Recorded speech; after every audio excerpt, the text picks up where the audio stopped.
La pregunta sobre la aparición de los infartos después de la aparición del COVID y la posterior aparición de las vacunas es muy frecuente. Realmente no se ha visto un aumento en la aparición de casos de infartos o muertes súbitas después de la aparición de las vacunas. Lo que sí tenemos que resaltar es que las vacunas tienen muchísimos beneficios y el objetivo es cómo han reducido las hospitalizaciones, el número de casos durante los últimos años comparado a lo que pasó en el 2020. Las vacunas a veces tienen efectos adversos como cualquier medicamento, tenemos que aclararlo, pero no hay un aumento de infartos y muertes súbitas asociados a las vacunas. Considera que, más de un año después de que comenzó la vacunación en Panamá, ya las personas han perdido el temor a los posibles efectos que puedan sufrir. Yo pienso que los pacientes se han informado muchísimo más. Creo que el Internet te permite tener información y como se vacunaron a más de 700.000 personas en Panamá, estoy seguro que alguien conoce a alguien que se haya vacunado y todo el mundo comparte sus experiencias.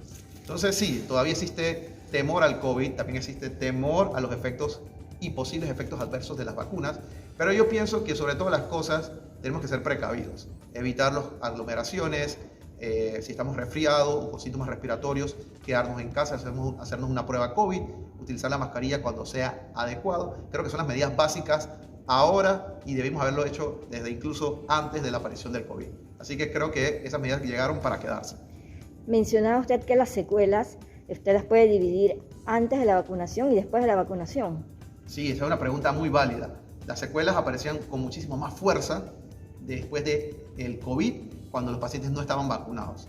Y ahora con la aparición de las vacunas, ustedes pueden ver que la mayoría de las personas que se infectan refieren síntomas muy leves, incluso dicen que el COVID es más o menos como un resfriado. Entonces, eso es un efecto beneficioso de las vacunas y considero que, dependiendo del tipo de persona, se puede solicitar la cuarta dosis o la dosis de refuerzo. ¿Le da importancia el panameño a la salud cardiovascular?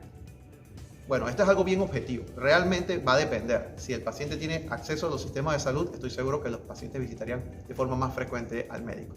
¿Qué hago yo? Yo prefiero que el paciente se sienta cómodo y tenga una buena experiencia cuando está en la consulta. Yo creo que eso es clave.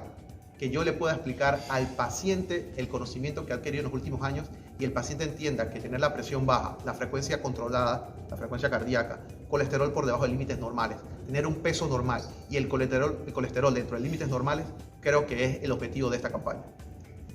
Doctor, hablando de números que importan, ¿conocen los panameños promedio esos números? Claro, esto es algo muy importante. Podemos hablar de números donde el 40% de las personas que están en un rango entre 40 y 50 años sufre de hipertensión arterial. ¿Cuál es el número de hipertensión arterial? Por arriba de 140/90. Entonces, si lo conocen o no, la verdad es que es bien relativo. Generalmente el 50% de las personas que tienen diagnóstico de hipertensión arterial no tienen un seguimiento y tratamiento adecuado. O sea que tienen que visitar al médico para ser un poquito más constantes en eso. En su opinión, ¿cuál considera que es el mayor enemigo de la salud cardiovascular de los panameños? Bueno, esta es una pregunta muy interesante. Creo que presenté en la conferencia que el 40% de los pacientes que tienen más de 40 años son hipertensos.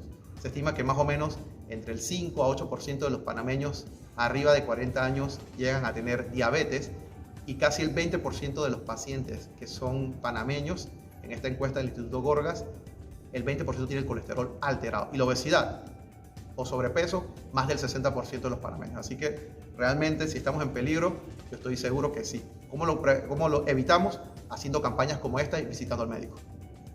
¿Cuál considera que podría ser el mayor aliado para que esa salud cardiovascular de los panameños mejore o se le dé más importancia? Yo creo que el mejor aliado es crear conciencia, informar a las personas. La información es oro, es lo más importante que tenemos. Así que si podemos explicar a los pacientes por qué tienen que tener una buena salud, no solamente para que vivan más años, sino que tengan calidad de vida en esos años y puedan disfrutar con su familia, con sus nietos, poder viajar, pasear, poder vivir mejor. Yo creo que cuando ese mensaje lo podamos transmitir de una forma adecuada, ahí obtendremos el éxito en la prevención de enfermedades cardiovasculares. Doctor, hablando de información, los medios de comunicación jugamos un papel importante. ¿Qué titular o qué noticia todavía no ha visto sobre salud cardiovascular en los medios de comunicación y considera que sería importante darle más importancia? Sí, yo tengo que felicitar a los creadores de la campaña del cáncer de mama, porque en realidad, si ustedes recuerdan, todos los octubres, cinta rosada, en todos los medios, en las ligas de fútbol americano, etcétera, etcétera. Es una campaña exitosa realmente. El 2% de las mujeres más o menos fallece a consecuencia de cáncer de mama, pero cuando vamos a las enfermedades cardiovasculares, En las mujeres, el 30% de las mujeres en Panamá fallece a consecuencia de estas enfermedades.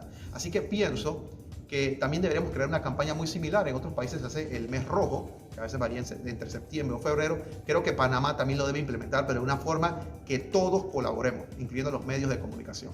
Doctor, un mensaje a la población, tomando en cuenta que en estos años se han centrado un poquito más en el coronavirus, pero también hay otras enfermedades como las cardiovasculares a las que se le debe prestar atención. Sí, es que la pregunta es interesante. ¿Por qué? Porque cuando apareció el COVID, nos olvidamos del infarto de corazón, nos olvidamos del hipertenso, del diabético, del paciente con el colesterol alto, el paciente con enfermedades del riñón. Pero esas enfermedades están y nunca se van a ir. Y ahora la población vive más, vivimos peor porque tenemos un estilo de vida con mucho rush, con mucha aceleración. Entonces yo pienso que las enfermedades cardiovasculares deben ser tema día a día porque es la principal causa de muerte a nivel mundial.